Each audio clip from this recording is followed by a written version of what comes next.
Hey guys, it's pretty nosy here, so I'm going to keep this introduction short and talk to you more over a voiceover, but I just wanted to invite you out to do a real sketchbook session.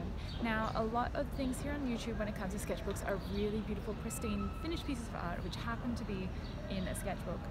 This is going out into the real world, drawing real people which are sitting right there in front of me, and actually just using the sketchbook for what it is made for, just sketching. So I'm going to go through now. I'm going to pick my subjects, and just for the safety and their privacy, I'm not going to be showing you the actual people I'm drawing, just the drawings I'm doing, which aren't always completely accurate. Sometimes they're great. I'm just here sitting at lunchtime in a little outdoor cafe area with beautiful sunshine coming down on me in New Zealand. So we're just going to get started with some simple things in my sketchbook. Here's the equipment I am using today. The sketchbook is one I picked up in Argentina and is only available in Argentina. Then I'm also using Col-erase pencils, a simple art liner, and some TomBow brush pens. So getting into it, my sketchbook isn't the greatest. It has a lot of coating on the pages, which means that the pencil doesn't really pick up and really color the pages, so I'm actually really enjoying using it for the purpose such as this, where I'm doing study sketches rather than more finished artworks and studies of a medium, just because the pages aren't fantastic, so I don't feel like I'm ruining an overly expensive sketchbook. So what I'm doing now is going through and doing warm-up sketches. These are of all the people that are surrounding me. So today I was seeing more on the nose and the mouth and how the shapes of these really impact the look of the person and can simply change their ethnicity and their expression and personality. So each of these sketches took about a minute to a minute and a half each, so not too long, just really going through and studying them. The simple process for this is you look at a person, you look at your sketchbook, draw everything you can remember, look back up at them, they've completely moved or they are not even there anymore. So you recontextualize your idea of their expression and their features based on this movement or whatever, and then draw as much as you can again. It's great to draw heaps of these in a row because you start seeing the differences between people, the way people express themselves, and different features. So this is one of the pages I did in those little minute-and-a-half sessions, and I did about 3 of them. Next we go on to a longer sketch. I think this one I gave 15 minutes to. It was actually quite a long time. So I gave you a little hint of the lady. She was actually sitting quite far away from me, but she was facing my direction. So I thought that was good because I can get a full frontal view of her face and hopefully be discreet enough that she wouldn't notice I'm sketching her. She was quite beautiful. She was Maori, which was perfect because I'm in New Zealand, so it was a nice chance to be able to draw someone from the homeland. And I really enjoyed the fact that she had the larger nose, the more sturdy stature, and that she was just so happy and she liked talking with her hands. And then all of a sudden, poof, she disappeared, so I had to do everything else from memory. Lucky I'd gotten down her main facial features, and because I've been doing those minute-and-a-half studies earlier, I'd actually drawn her so I could flip back through my sketches and try and find those details that I was missing. For instance, how her hair was, whether she was wearing a hoodie because it was cold, what her overall physique looked like. Her ears is what I was trying to figure out there too.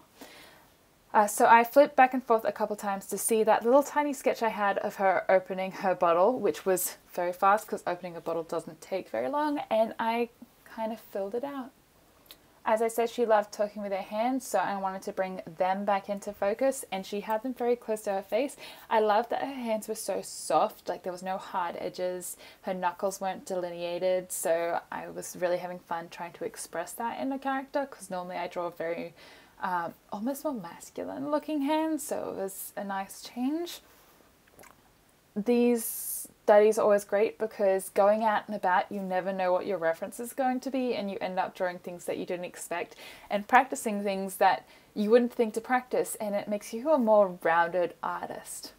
One thing I would like to mention though is that when you're drawing people out in public, try and be as discreet as possible. Yeah, don't let people know that you're sketching people around you because it makes people feel really uncomfortable. People don't go out to be drawn. They normally go out to just have a bit of fun, have lunch, and they don't expect to be watched in public, which is why these artworks are so nice to do. But if you make them feel uncomfortable, you're kind of almost ruining someone's day. So you just remember that you're a passive observer and to not, get in people's way, let them live their life. If they're walking away, don't be like, ugh, can't you just stay still? Because they might hear you and then they might want to see your sketches, and these sketches are studies, so they're not finished artworks, so they might get a little bit offended, maybe the way you portray them, because, you're just learning. It's all a part of a learning experience. So better to just respect the people around you. So as you can see, I don't erase anything in my illustrations, especially when I'm sketching, because I like to see the mistakes I made and how I can overcome them. And in this one, I decided that I was going to go back over it with my outliner and my TomBow pens just to get a bit more of an understanding of the face and what I was working with and the study of her character and personality.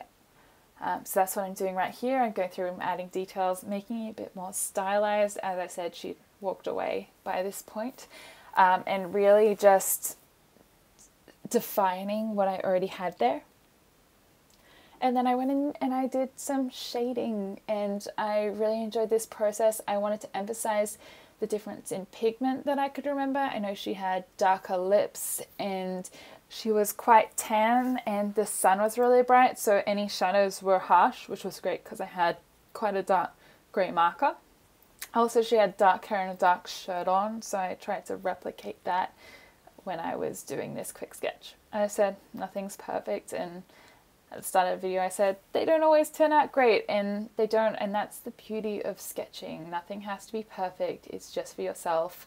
And I would have kept this just to myself, but I just wanted to show you and entice you to do one of these studies to really progress your art, because it might feel awkward and it is scary to go draw in public, but trust me, this is an amazing experience and it is really helpful. One thing I did remember about this lovely lady is that she had this bright pink hair, belly arched at the end of her hair, so I really wanted to bring that into the sketch. A great part of this exercise is remembering as much as you can about what you're seeing.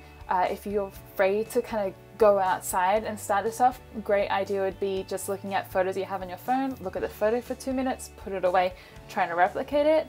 And if you want a bit more of that movement and that liveliness, which you get from seeing a person and their expressions rather than the stagnant, more structural observations that you get from seeing a still image, great thing is here on YouTube, just watch a vlogger or anything, watch their video, draw them while their video is going, and once the video is over, they're gone.